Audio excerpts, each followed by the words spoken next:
ఇసుక హైదరాబాద్ జంట జలాశయాలకు జలకల వచ్చింది. భారీ వర్షాలకు ఎగువ నుంచి వస్తున్న వరదకు Himayat Sagar, Osman Sagar full tank level కు వచ్చాయి. దీంతో ఆ రెండు చోట్ల గేట్లు ఎత్తి నీటిని కిందకు రిలీజ్ చేస్తున్నారు జలమండలి అధికారులు.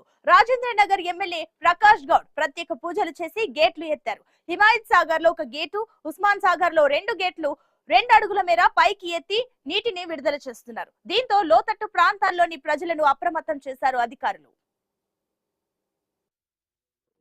హిమాయత్ సాగర్, ఉస్మాన్ సాగర్ అంతా కూడా ఒక వారం రోజుల సంది వర్షాలు పడుతూ ప్రజలందరూ అప్రమత్తం చేస్తూ ఈరోజు 5 గంటల టైంలో హిమాయత్ సాగర్ తర్వాత ఇప్పడం జరిగింది. ఒక 2 ఫీట్లు. ఎందుకంటే రాత్రిపూట పెద్ద వర్షాలు వచ్చి ఒక చెరువులు నింటే చుట్టుపక్కల ఉన్న వాళ్ళకి అంత ఇబ్బంది అవుతుందని చెప్పి ముఖ్యమంత్రి గారు ఆదేశాలు ఇచ్చి ఈ తొలిలోని ప్రజలకు ఇబ్బంది కాకుండా చూసి మెరిగిపోవాలని చెప్పి ఈ రోజు మనందరం తోలియడం. దానికి ఎంఆర్ఓ గారు, ఆర్డీఓ గారు, కమిషనర్ గారు, ఎండి గారు అందరూ కూడా రావడం జరిగింది. ఈ రోజు ప్రజలందరూ కూడా సంతోషంగా ఉంటేనే ప్రభుత్వం సంతోషంగా ఉంటుంది. ఆ విధంగానే బట్టి ముఖ్యమంత్రి గారు ఈ రోజు మీరందరూ కూడా చూసి పొద్దున్న నుంచి కూడా అందరూ కూడా ముసినది ఎవరైతే ఉన్నారో వాళ్ళందరూ కూడా అప్రమత్తం చేస్తూ మీరందరూ కూడా ఎక్కడ ఉన్నా బంద్కు ఉండాలి.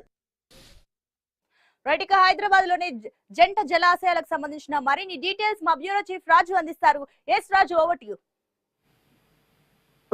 ఇటీవల కురుస్తున్నటువంటి భారీ వర్షాలతో హైదరాబాద్ జంట జలాశయాలన్నీ కూడా పూర్తిగా నిండుకున్నటువంటి పరిస్థితి ఉంది. పూర్తిగా నిండుకుండలా మారిన నేపథ్యంలో వాటికి ఓవర్లోడ్ పెరిగేటువంటి అవకాశం ఉంది. పైన అటు మహారాష్ట్ర కావచ్చు, లేదంటే రంగారెడ్డి జిల్లా, కర్ణాటక పరిసర అంటే సరిహద్దు రాష్ట్రాల్లో కూడా కురుస్తున్న వర్షాల ద్వారా ఇన్ఫ్లో మొత్తం ఇక్కడికి పెరుగుతున్నటువంటి పరిస్థితి ఉంది. ఇప్పటికే అటు శ్రీశైలం, నాగార్జున సాగర్ అవుట్ఫ్లో కూడా పెంచినటువంటి పరిస్థితి.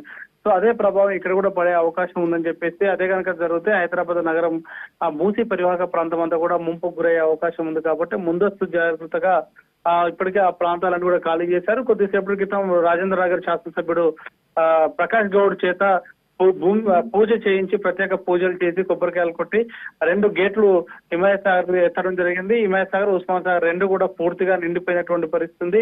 అవన్నీ కూడా మళ్ళీ అలుగుపోసేటువంటి పరిస్థితి రాకుండా కింద నుంచి నీళ్లు విడుదల చేయాలని చెప్పేసి అధికారులు తీసుకున్నటువంటి నిర్ణయం. వాతావరణ శాఖ ముందస్తు హెచ్చరికల నేపథ్యంలో ఉస్మాన్ సాగర్ గేట్లు కూడా ఎత్తివేయడం జరిగింది. సో ప్రత్యేక పూజలు చేసి సో ఆ నీరంతా కూడా మూసీ నది ద్వారా ఈ మొత్తం కూడా కృష్ణా నది ఉపనదిగా మారేటువంటి అవకాశం ఉంటుంది. కాబట్టి ఈ మూసీ పరివాహక ప్రాంతం అంతా కూడా ఖాళీ చేయించాలి, పైన నీళ్లు విడుదల చేస్తారని చెప్పేసి ఈ రోజు మధ్యాహ్నం నుంచి కూడా డిఆర్ఎఫ్ బృందాలన్నీ కూడా మూసీ పరివాహక ప్రాంతం అంటే ముసారంబాగ్ వరకు, దాదాపు ఉస్మాన్ సాగర్ నుంచి ముసారంబాగ్ వరకు, ఇటు ఉస్మానియా హాస్పిటల్, అదే చాదర్ఘట్, ముసారంబాగ్ ఇవన్నీ కూడా అక్కడ ఉన్నటువంటి మూసీ కాలువ దగ్గర ఉన్నటువంటి కుటుంబాలన్నీ కూడా ఖాళీ చేయించడం జరిగింది.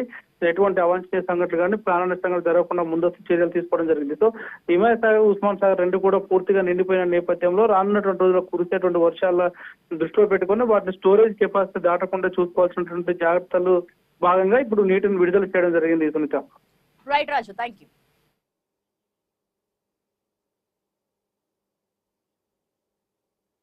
ఆల్రెడీ ఇప్పటి వరకు